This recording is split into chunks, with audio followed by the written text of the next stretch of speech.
Olá a todos, sejam bem-vindos. Esse é o Pode Envelhecer, um podcast voltado à saúde da pessoa idosa.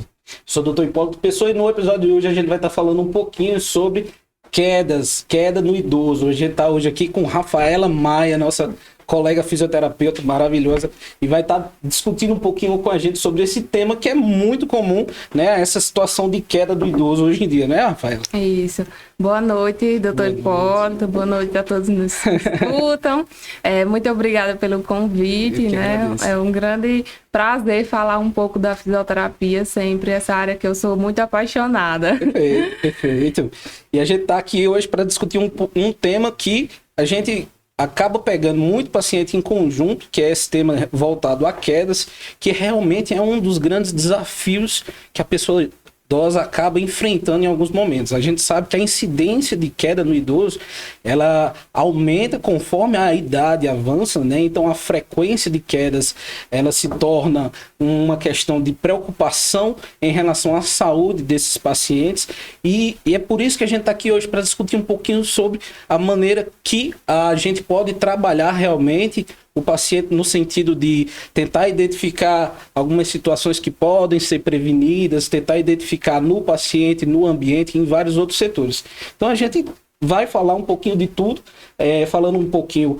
E por que a queda ela é tão perigosa no paciente idoso? Então, a queda ela traz vários acometimentos, né? E aí, principalmente funcionais. A gente tanto tem o acometimento físico, que são as fraturas, que são responsáveis pelos grandes deterioramentos das pessoas idosas, e também funcionalmente, trazendo um pouco para a área da físio, nós temos o idoso, ele deixa de ser ativo dentro da sua casa, dentro do seu lar, começa a ficar quanto mais acamado, e aí principalmente tem a síndrome, né, que gera após a queda, que é esse medo de cair novamente. Então, ele se restringe cada vez mais, restringe a sua atividade fora de casa e restringe, consequentemente, a sua atividade social. E aí a gente vai ter um acometimento grande, tanto a parte física como emocional, social desse idoso. A gente sabe que esse tema ele é muito importante. Existem congressos inteiros só sobre acidentes, sobre quedas no paciente idoso, e porque a gente sabe que o próprio evento de queda, ele é o evento que realmente pode causar mais mortalidade nesse paciente. Eu lembro de um professor, a gente falando de semiologia ainda agora, eu lembro de um professor meu de semiologia que ele dizia assim: quais as 3 coisas que mais matam idoso? Pneumonia, infecção urinária e queda. Então, assim, de causa externa, realmente queda é a condição que mais causa mortalidade nessa população. E o paciente idoso, depois que ele sofre a primeira queda, ele tem risco maior de desenvolver um novo evento. A gente sabe que 60% dos pacientes que sofreram quedas no último ano, eles têm risco de uma nova queda. Mas assim, vamos tentar entender por que o idoso ele tem mais propensão de quedas. O envelhecimento músculo-esquelético está relacionado com esse risco, não é isso? Isso, exatamente. Trazendo, né? Todo mundo conhece alguém que tem um idoso que sofreu uma queda e dali foi só caminhando para um desfecho desfavorável, né? E aí a gente vai ter um acometimento... Eu ia dizer ladeira abaixo, mas que horrível esse termo, né? Ladeira abaixo, não. Ladeira abaixo. Felizmente, mas realmente é uma questão... Porque, tipo assim, é como você estava construindo. O paciente, depois que ele sofre o primeiro episódio, ele começa a ter diversas situações de disfuncionalidade. Vai envolver desde a saúde física até a saúde mental. Isso. Pode continuar. Exatamente. E aí a gente consegue identificar um paciente idoso que estaria mais propenso a sofrer quedas, fazendo uma avaliação postural. Ele tende a trazer o seu centro de equilíbrio mais para frente, a gente vai ter uma perda da flexibilidade desse paciente, já decorrente da idade mesmo, as alterações. Contraturas musculares, de tendões, a gente tem perca de força muscular. A perca da força muscular. Com o passar dos anos. Com o passar dos anos, exatamente. Principalmente aquelas pessoas que não mantiveram atividade física ao longo do seu envelhecimento. E também a gente vai ter uma alteração no equilíbrio. E aí, somando isso tudo, a gente vai ter aquele idoso, consegue visualizar aquele idoso que está mais propenso a sofrer quedas. Isso, então é isso. Com o próprio processo de envelhecimento, ele vai realmente aumentar o risco de queda no paciente, devido já a esse envelhecimento musculoesquelético. Né? A gente estava construindo aqui que com o envelhecimento, muitos pacientes já vão ter redução de força muscular, redução de massa muscular, um encurtamento de tendões. Esses tendões eles ficam mais rígidos, mais inflexíveis, eles perdem a elasticidade. Consequentemente, com alguns eventos no dia a dia, esses pacientes eles têm um risco maior de lesões como luxação, como lesões tendíneas, né? Lesões de ligamentos. Realmente são condições que vão trazer uma maior disfunção ao paciente. E realmente o estilo de vida tem toda a relação com esse envelhecimento, né?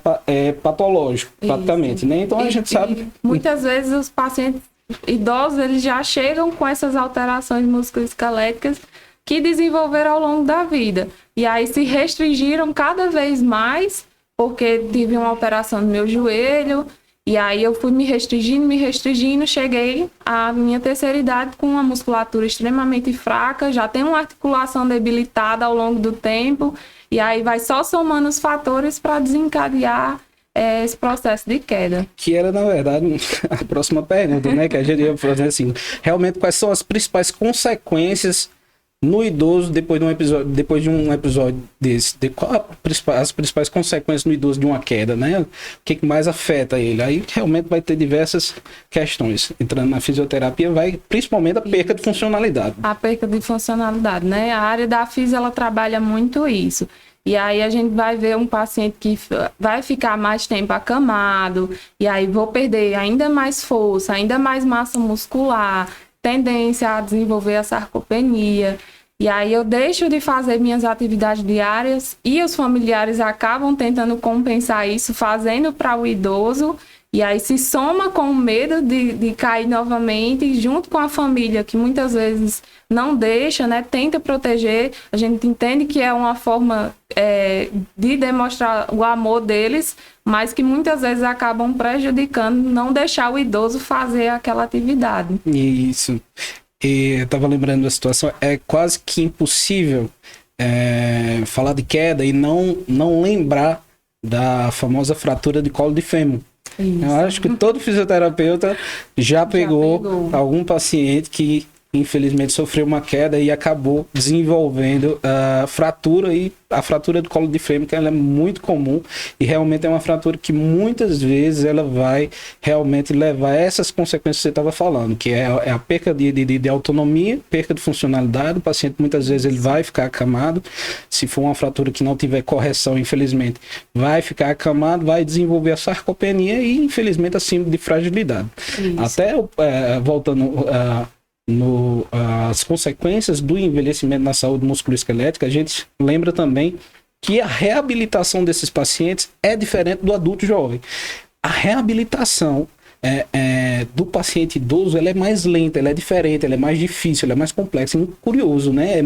Nem sempre os pacientes também eles aderem realmente de uma forma eficaz à própria fisioterapia, não é isso? Isso, é uma área gostosa de se trabalhar com o idoso, porque são pacientes muito bons, mas é um processo mais lento, a gente tem a resposta mais devagar, a gente entende e tenta ver as limitações e trabalhar dentro delas para conseguir atingir o objetivo.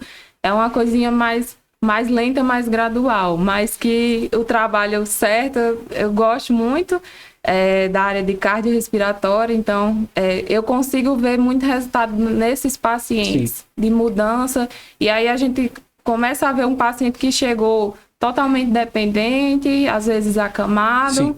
E aí após a fisioterapia, a reabilitação, a gente tem um ganho de funcionalidade expressiva. Ótimo. Mas lembrando que esse ganho às vezes ele vem com tempo. Com tempo. E esse tempo, às vezes, de convencer o paciente e a família é um pouquinho difícil. Eu ia até perguntar isso. Qual é o maior desafio que você encontra hoje para trabalhar é esse perfil de paciente, que é o paciente que vai exigir uma atenção diferenciada e que realmente a reabilitação dele leva mais tempo, muitas vezes ou o paciente ou os familiares ficam impacientes. Não é isso? Eles ficam querendo realmente um resultado imediato, né? A gente fica... Qual é o maior desafio? Você encontra mais desafio no paciente, na adesão do paciente ou às vezes da família? Às vezes mais da família. O paciente eu tento trabalhar muito com ele, a conversa, tento trazer para eles resultados bem objetivos. Olha, quando você tem uma boa relação com o paciente, ele começa a confiar em você. Exatamente. Então, às vezes a adesão ele se torna fácil por isso também. Por né? isso. E aí eu mostro, você chegou aqui com X, olha aqui, a gente já passou tanto tempo, tá 2X, né? Você tá vendo? A gente tá melhorando, a gente vai atingir tal objetivo. E aí, com o paciente, a gente fica, o contato é maior e aí a gente consegue conversar mais, é uma adesão maior. Já a família, às vezes, está de lado de fora, é uma expectativa, aquela vontade de ver, e às vezes eles ficam mais ansiosos do que o próprio paciente. Mas... como é? Acho que mamãe está evoluindo com a fisio, não. Tá só sentindo dor no dia que a fisio vem, né? Acontece Exatamente. muito isso. Mas realmente é um trabalho, é uma constância que realmente vai fazer a diferença, né? E essa constância, às vezes, se torna um desafio para convencer realmente aquilo. Eu já vi paciente, por exemplo, que, situações que precisavam de uma atenção diferenciada, mas estava ali fazendo uma fisio uma vez por semana. E eu sempre reforçando, eu digo, olha, isso aqui não era uma situação que seria só uma vez por semana. Isso aqui era uma situação que fosse pelo menos 2, 3 vezes por semana. A família, não, mas eu digo, rapaz, sinceramente, talvez se você estivesse fazendo só uma vez por semana, fosse melhor nem fazer, porque eu acho que não está ajudando.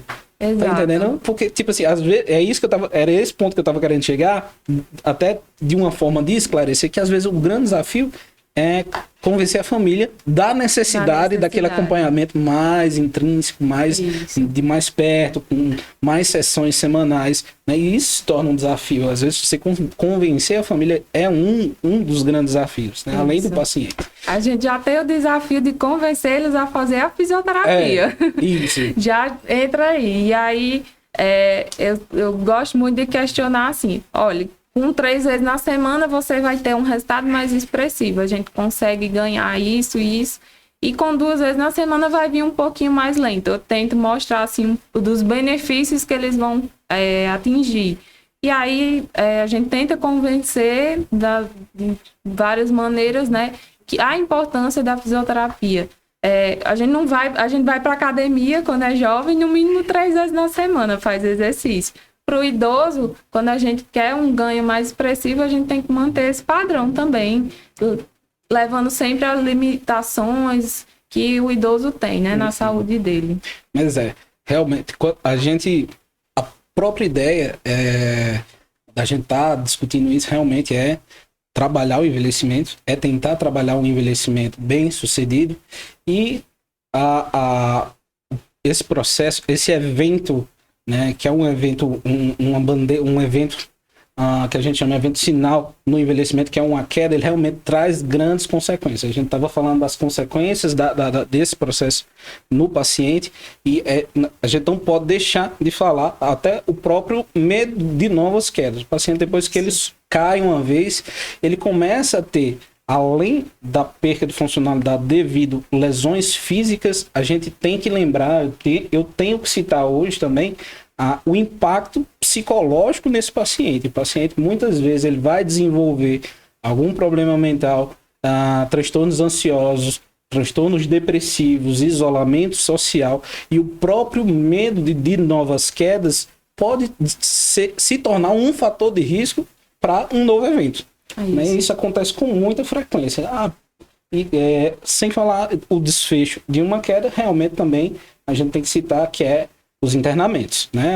Exatamente. O paciente, depois que aí a gente falou da fratura do colo de fêmur, né? Mas tem diversas situações onde o paciente, depois de um evento como uma queda, ele vai realmente desenvolver lesões que podem prescindir a internamentos hospitalares. E aí o internamento por si só, ele já vai trazer vários outros fatores de risco, já o paciente vai estar sujeito a infecções, Tipo, quantas vezes também a gente já não viu o paciente, depois de um episódio de queda, desenvolver pneumonia? Né? Não só pelo internamento, mas pelo processo inflamatório que ele sofre. Né? O paciente, depois que ele cai, ele é como se a imunidade dele caísse ao ponto, ele fica sem querer se alimentar, ele tem alteração do sono, fica com medo de se locomover. Isso. E aí a imunidade cai ao ponto, até o ponto dele adoecer. Então, a própria queda é um evento que a gente sabe que ao longo do tempo, os pacientes que eles sofrem mais queda, eles têm realmente um risco maior de morte por todas as causas, praticamente. E é bem interessante essa questão do medo, porque a gente sabe que a maioria das quedas ela acontece dentro do domicílio da pessoa idosa. Então, eu caí dentro da minha casa e aí eu fico com medo de fazer as minhas atividades dentro da minha residência. E aí acaba prejudicando cada vez mais essa funcionalidade. Uma idosa que antes ainda conseguia ir fazer uma comida, alguma coisa assim, e sofreu uma queda ali próximo, ela deixa de fazer. Então, gera toda essa alteração, tanto física como emocional, nesse paciente. É verdade. E quando a gente vai falar dos fatores de risco, o que no idoso pode se apresentar que tem sejam realmente fatores de risco para o desenvolvimento de quedas, até a nível músculo-esquelético? Já tem aquelas alterações, né? Que a gente citou. Mas eu acho assim que associada a isso, tudo que a gente já falou, a gente tem muito a questão do ambiente físico, né? O paciente ele vai envelhecendo e muitas vezes não é feita a adaptação no domicílio daquele idoso. E aí ficam móveis pensos, tapetes em casa, piso escorregadio. Muitas vezes o idoso ele não está com um sapato adequado. E aí tudo isso, o banheiro não está adaptado, não tem as barras para auxiliar. E aí tudo isso é um fator muito agravante, o ambiente, o domicílio dele, agravante para ele sofrer a queda em si, né? Uhum. A gente tem os fatores extrínsecos, que aí foi exatamente isso que você falou. Realmente o ambiente ele faz toda a diferença. Quando a gente vai falar exatamente também dos fatores extrínsecos, a gente tem que lembrar também que não é só o ambiente, é a própria cidade. Hoje em dia, o idoso para sair fora de casa, a própria cidade ela não tem estrutura para que o idoso possa circular livremente, né? Calçadas altas, baixas, os semáforos que tem um tempo de sinal curto, dá tempo dele atravessar os buracos e diversos outros. Quando a gente vai falando dos fatores intrínsecos, o paciente idoso, quando a gente pensa no paciente idoso, a gente tem que lembrar também de uma condição muito comum que é a polifarmácia. Eu vou citar aqui, porque é uma questão extremamente comum. É impossível falar de polifarmácia e queda e não lembrar dos benzodiazepínicos. Que eu já falei diversas vezes em palestra que o uso do benzodiazepínico no paciente idoso é um preditor de risco altíssimo para queda. Porque você mesmo falou que um dos principais locais de queda do idoso é no próprio domicílio. E normalmente é no trajeto do quarto para o banheiro. E, na maioria das vezes, de madrugada. Né? O paciente idoso, muitas vezes, já tem alteração de sono, alguns incontinência urinária, alterações de marcha, né? Alguns precisam de instrumentos de locomoção e não usam, né? Não gostam de usar. Isso acontece com frequência. E ainda tem os medicamentos, que aí tem diversos, mas assim, os principais, a gente tem que lembrar dos benzodiazepínicos, muitos pacientes que tomam benzodiazepínicos, que é o Rivotril, clonazepam, bromazepam, alprazolam, esses pacientes eles estão sujeitos ao maior risco de queda, porque são medicamentos sedativos e hipnóticos. Aí o paciente tá lá, acorda de madrugada para ir no banheiro, tá lá sem equilíbrio e sem reflexo. Isso. E aí o ambiente, por si só, de noite, com a iluminação reduzida, é onde ele tá ali, todo o contexto ideal para um evento de queda, né? E não é só os benzodiazepínicos, mas até medicamentos para pressão, como beta-bloqueadores, porque até quando a gente vai avaliar os fatores de risco, a gente tem que lembrar hipotensão postural, que pode ser desencadeada por diversas condições clínicas, pode ser desencadeada por medicamentos. Paciente que toma remédio para pressão, muitos remédios para pressão podem causar essa queda de pressão, que é o que a gente chama de hipotensão postural, que é quando o paciente se levanta, ele passa muito tempo deitado, e quando ele levanta, a pressão baixa um pouquinho, mas esse um pouquinho é suficiente para diminuir um pouco o fluxo cerebral e isso fazer com que ele perca o equilíbrio. É o que a gente chama de pré-síncope, né?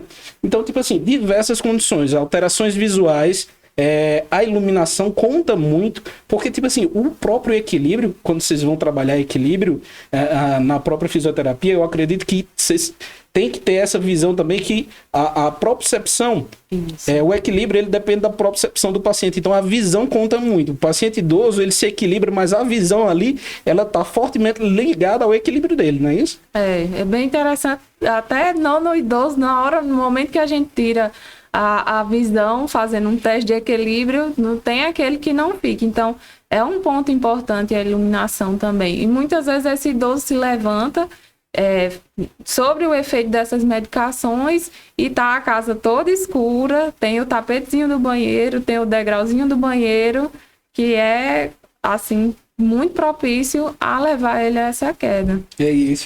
Era exatamente isso onde eu ia chegar. Então, assim, a gente vai avaliar o paciente como um todo. O paciente, depois que sofre o primeiro episódio de queda, a gente tem que avaliar todo um contexto, a gente tem que avaliar os pilares de onde vocês trabalham na fisioterapia, que é força, flexibilidade e equilíbrio. Né? Basicamente é isso, porque o paciente ele perde flexibilidade, então tem que trabalhar alongamento, né? Então perde flexibilidade, isso vai propiciar quedas, ele perde força, e a questão do equilíbrio também é muito relativa, porque quando a gente vai falar em equilíbrio, eu lembro sobre o contexto de tonturas, que também é uma das grandes causas de queda, mas quando a gente vai trabalhar tontura em idoso, é um tema tão extenso que eu tenho que separar um episódio só sobre tontura. Sim. Porque tem tontura que é a vertigem, tem a tontura que é o desequilíbrio, e então tem diversas causas vestibulares, neurológicas, tem o próprio condicionamento físico, o descondicionamento físico do paciente também vai mexer no equilíbrio dele, não é isso? Exatamente. Como, assim, a gente tem o idoso, a alteração postural, né? Muitas vezes o idoso, ele tem o aumento da curvatura cifótica, então eu desloco meu ponto de equilíbrio para frente, tenho alterações visuais, tudo em conjunto, e aí eu mexo no equilíbrio em geral desse paciente.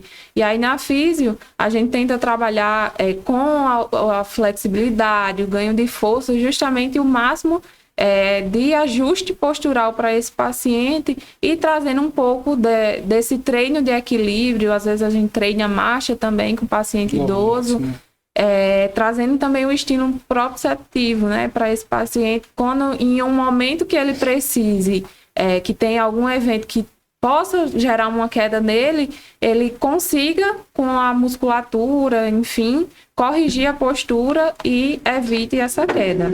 Sim, exatamente. E então é isso. Depois de um episódio de queda, o paciente ele tem que ser avaliado de uma forma global, certo? Então a gente vai ter que ver qual foi o motivo, como foi esse episódio, se teve algum familiar que viu, e aí ver todo o contexto, que são as comorbidades que o paciente pode ter, os medicamentos em uso, e isso, a geriatria ela vai estar abrangendo de uma forma global, e a fisioterapia ela vai estar aí para ajudar na reabilitação desse paciente. Então, assim, quando a gente sabe que o paciente ele tem esses fatores de risco já, existe já essas condições relacionadas ao envelhecimento, por si só, podem predispor a esses episódios. Então, o que a gente pode fazer a nível de prevenção? O que a gente pode fazer para ajudar a prevenir esses eventos de queda na pessoa idosa? Isso. É bem interessante. A fisioterapia, ela, em alguns momentos, ela entra nessa parte da atenção básica, voltando para a prevenção, né? Tanto pode ser de forma individual, com aquele idoso, o trabalho já dessas disfunções que ele vem ao longo do tempo, como em grupo também, que é bem interessante para trabalhar a parte dele mais emocional, mais social. E aí a gente busca fazer as avaliações funcionais, detectar o máximo que eu tenho desse paciente de perda funcional, seja ele na força, na flexibilidade, seja ele na marcha, no equilíbrio. Alguns pacientes, questão de sensibilidade também, que a gente precisa, principalmente paciente diabético, que tem essa alteração. Sim. E aí a gente tenta encontrar essas alterações, avaliando também a parte cardiorrespiratória desse paciente, músculo-esquelética, neurológica, trazer uma visão global do que é que ele tem de disfuncionalidade para trabalhar em cima disso, montando um protocolo terapêutico para aquele paciente, né? Você falou de parte respiratória, eu lembrei, as alterações músculo-esqueléticas podem influenciar até no nosso sistema respiratório, né? Isso, exatamente. Pacientes com alteração postural muito grave, escoliose, cifoescoliose, tem um acometimento, né, direto na caixa torácica e, consequentemente, na respiração desse paciente. E aí, às vezes, também o padrão que ele adota, às vezes, de conforto, eu tenho uma diminuição na minha capacidade respiratória e, consequentemente, a minha aptidão cardiovascular, ela vai estar comprometida também. Exato. E aí, falando também dessa questão, essa parte respiratória, do sistema respiratório, a gente acaba lembrando da pandemia. Tivemos aí 2 anos de pandemia, teve os impactos no sistema respiratório, até pelas sequelas dos pacientes que tiveram Covid. Teve muitos pacientes que desenvolveram sequelas pulmonares. E também, não só esses pacientes, mas também teve a população que, devido ao isolamento, muitos pacientes idosos pararam os acompanhamentos que faziam com a fisioterapia, pararam as atividades físicas. Então, tipo assim, o sedentarismo, ele reinou nesses últimos 2 anos de pandemia. O impacto disso nesses pacientes, o que você poderia dizer para a gente? A gente teve cada vez mais os idosos... criou-se, né, aquele medo geral de que o Covid ele só mataria pessoas idosas, então os idosos ficaram cada vez mais reclusos. E aí, com isso, a limitação dentro de casa, muitas vezes o familiar que não permitia, enfim, foi uma cascata de alterações na funcionalidade desses pacientes. Idosos antes que iam para a praça fazer uma caminhada, que faziam a academia ao ar livre, ficaram cada vez mais restritos, e por mais que a gente tentasse sempre trazer um pouco de movimento para esses pacientes que estavam dentro de casa, muitos foram perdendo massa muscular, flexibilidade, todo esse contexto. E aí a gente teve, quando saiu um pouco desse isolamento, a gente tinha uma grande parcela aí de paciente idoso precisando correr para um serviço de fisioterapia. Você sabe, conforme a pandemia avançava, eu faço muito atendimento domiciliar e eu, acompanhando muitos pacientes, eu via o declínio funcional desses pacientes. Eu digo, mas o que está acontecendo, né? O que está havendo? Foi assim, em pouco tempo eu percebi que a maioria, o declínio funcional dele estava relacionado ao isolamento. O isolamento, ele criou um impacto negativo na funcionalidade global da pessoa idosa. Muitos pacientes que antes eram ativos, hoje eles são sedentários, e sedentários com perca de funcionalidade, são sedentários que muitos desenvolveram quadros de sarcopenia, e hoje tem alguns desenvolveram inclusive síndrome de fragilidade.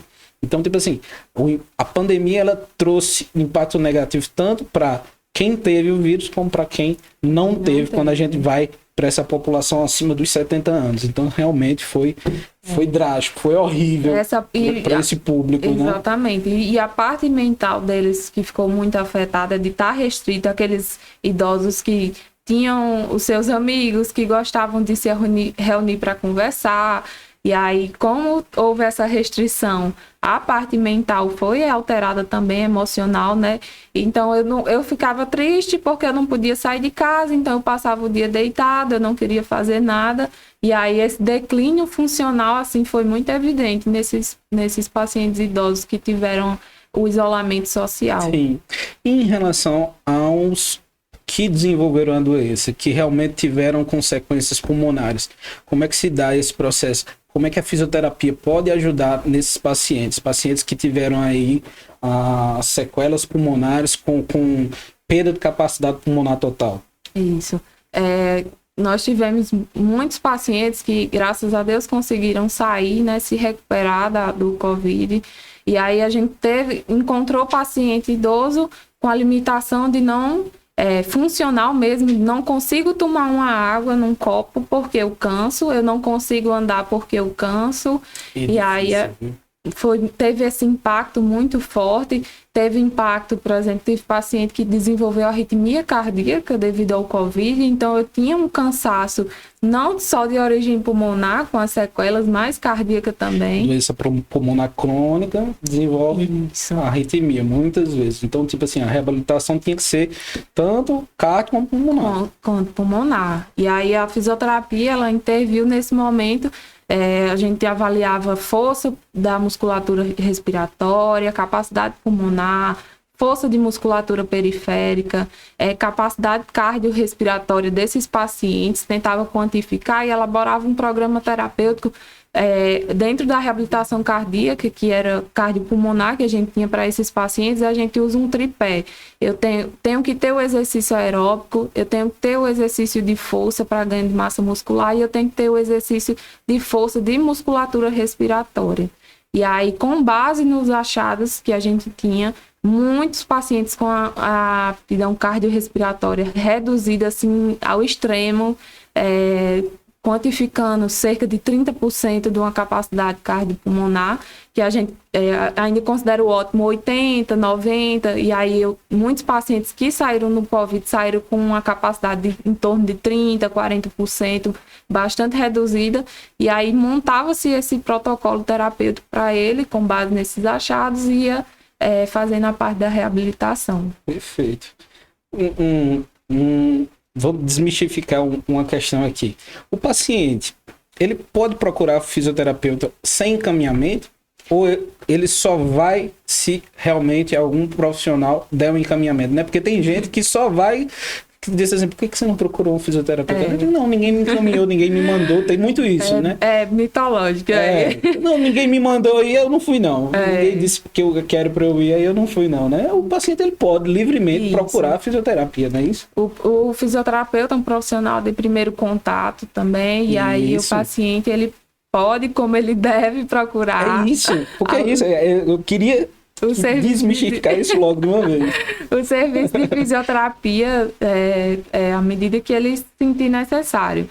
A gente sempre tenta manter essa parceria com os médicos, porque a gente sabe que tem muito esse contato do paciente com o médico, e aí a gente tenta manter sempre essa parceria para que o paciente seja beneficiado, mas de fato ele pode procurar um serviço de fisioterapia. E eu tento desconstruir isso bastante. Eu digo, olha, você nem sempre, você vai precisar de um encaminhamento, você pode estar procurando um profissional, sem problema nenhum.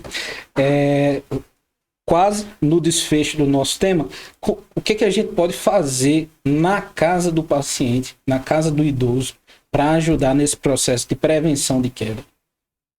Isso. Tem o fisioterapeuta, geralmente ele vai até o lado do paciente e faz toda essa análise, mas no geral, evitar colocar... Eu acho essencial essa visita domiciliar. A visita domiciliar. Só deixar isso muito claro. Porque, tipo assim, a visão do ambiente do idoso muda toda uma concepção e muda todo um plano terapêutico que você pode ter para ele.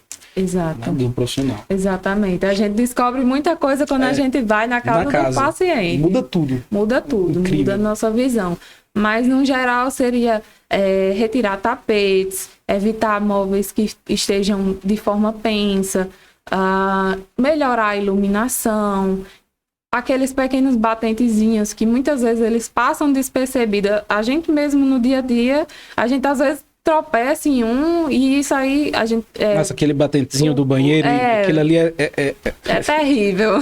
Você às vezes sem perceber você tropeça e cai e tenta se recuperar. Mas... Piso derrapante tem que ser estimulado, né? A gente tem que falar muito isso. Quando você não tem como, tipo assim, nem sempre você a família tem condição de mudar todo um piso, né? Mas assim, tem ceras derrapantes que você pode estar passando, né?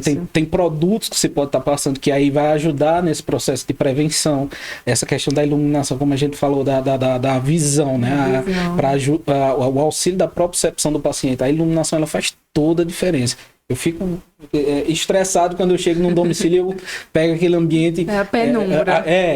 Isso, escurecido. Eu digo, caramba, isso aqui tá pedindo um acidente, né? Um acidente doméstico. Isso. Não só do paciente idoso, mas de todos os familiares. E até armários altos que o idoso precisa subir em um banquinho para poder pegar. A gente evitar a cama alta, porque às vezes numa virada a gente cai. E aí, cama alta demais também, a gente tenta retirar, sofá. Ter cuidado com os medicamentos também, porque a gente sabe que tem pacientes que tem o paciente idoso, principalmente se tiver pacientes com síndromes demenciais no domicílio. Então, o medicamento ele tem que ser guardado num local seguro, porque às vezes o paciente ele pode provocar ali uma auto-intoxicação com o excesso de tomadas de algum medicamento. Então, até os medicamentos eles têm que ser guardados num ambiente seguro. Tem também as barras de segurança, que é muito importante que seja colocado no banheiro, porque, como a gente estava falando, banheiro hoje é um dos principais locais de queda. Então, barrazinha de segurança ali na frente do vaso, do lado do box, né, isso para ajudar esse processo. E corrimão também, principalmente nos corredores. É interessante que o corrimão seja dos dois lados e que seja também numa dimensão onde possa o idoso abarcar a mão toda, né, conseguir esse reflexo de se segurar, né? No momento que precise, que haja algum evento, ele tem que ter algum canto que ele possa se agarrar ali e, né, evitar a queda. Essa questão de evitar a queda é que eu gosto. Acabo fazendo muito esse tipo de perfil de encaminhamento, pedindo sempre para trabalhar a força dos membros superiores. Não é só nas pernas que tem que ser trabalhado, né? Isso, quando a gente vai trabalhar a prevenção de queda, a fisioterapia ela faz um trabalho para melhorar, como a gente falou, elasticidade e equilíbrio, mas também força. Principalmente força.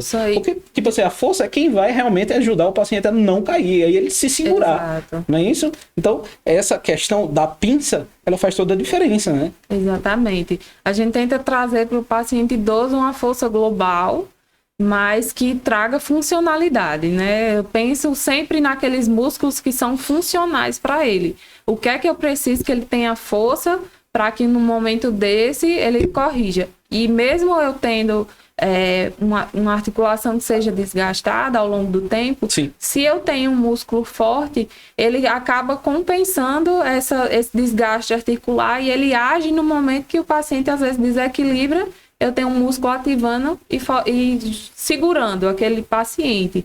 E aí eu penso nessa global, né? De uma forma global. Né? Exatamente. Eu pego muito paciente com você fala lesão, muita lesão do manguito rotador. Ultimamente, tenho pegado demais. E às vezes lesões completas.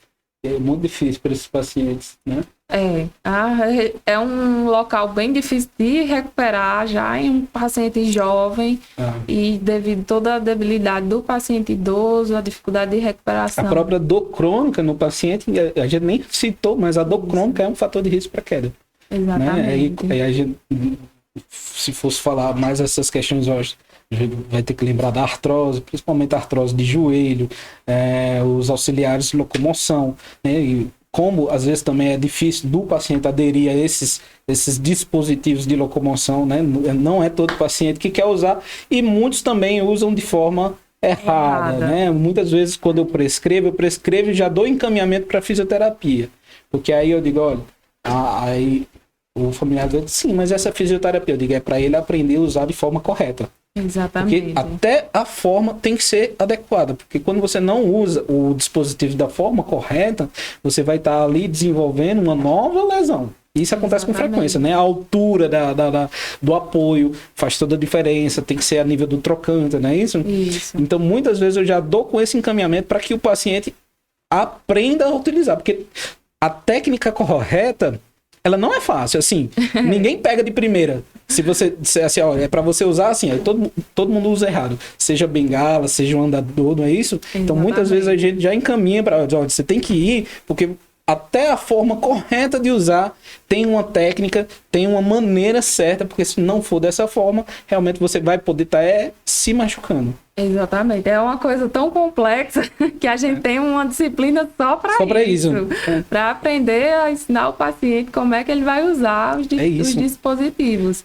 E aí, tanto eu posso estar gerando uma lesão naquele paciente, ele o usa incorreto repetidamente, como às vezes um uso errado, ele desequilibra, levanta demais, meu corpo vai para trás, eu não sei para onde é que eu coloco o peso, eu não sei onde é que eu apoio, eu não sei como é a altura. Então tem todo um estudo sobre isso também para ensinar esses pacientes. É verdade. É complexo. É complexo. Bom, Rafaela, a gente está concluindo aqui. A gente falou basicamente de tudo um pouco. A gente falou do processo de envelhecimento, a gente citou os fatores de riscos, a gente citou a importância do papel do fisioterapeuta na reabilitação e na prevenção. E a gente citou também a prevenção de uma forma global a nível domiciliar. Você quer dizer quer fazer sua conclusão, dar algum desfecho aqui hoje? Eu sempre comento com meus pacientes assim, o que você faz hoje, você vai levar para a sua velhice. Então, se você cuida da sua saúde hoje, você vai ser um idoso ativo, você vai ser um idoso funcional e que vai ter uma qualidade de vida muito importante lá na frente. Então, hoje a gente sabe que a pessoa que pratica exercícios, mantém a alimentação adequada, ela tem um envelhecimento melhor, menos comorbidades. Então, eu sempre oriento isso, assim, se hoje você puder fazer o exercício físico, você cuidar da sua saúde, faça, se previna, porque lá na frente você vai agradecer, seu corpo vai agradecer e sua família também. Maravilhoso. Eu fiz um episódio sobre sarcopenia e eu falei exatamente sobre essa questão do exercício físico.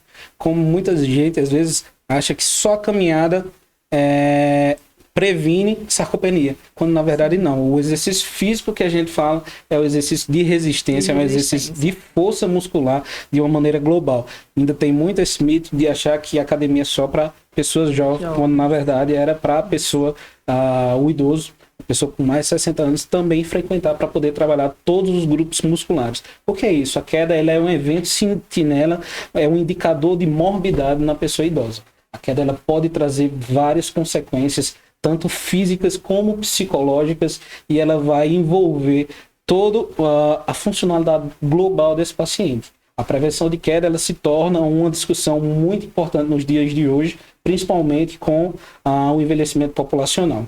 O internamento, o processo de mortalidade que eventos de queda no idoso podem ocasionar, eles podem trazer pontos negativos de uma maneira geral para o paciente e para os familiares. Então é isso. A prevenção ela está aí. Realmente a atividade física, enquanto a gente é jovem, não é esperar envelhecer para a gente ter que fazer atividade física. A prevenção ela realmente é se manter ativo, porque é isso. O envelhecimento bem sucedido ele é um processo ativo com gasto de energia. Eu falo isso quase em todo episódio. Mas é isso. Obrigado a todos, obrigado pela sua presença, muito bom essa discussão. Espero contar com mais um convite aqui para outro episódio a gente discutir tanto tema importante que tem na área da saúde músculo-esquelética, né? Tem várias outras questões que a gente pode discutir mais na frente. E muito obrigado por ter vindo hoje, tá bom? Muito obrigada, doutor Hipólito. Valeu, pessoal. Boa noite a todos. Esse é o Pode Envelhecer.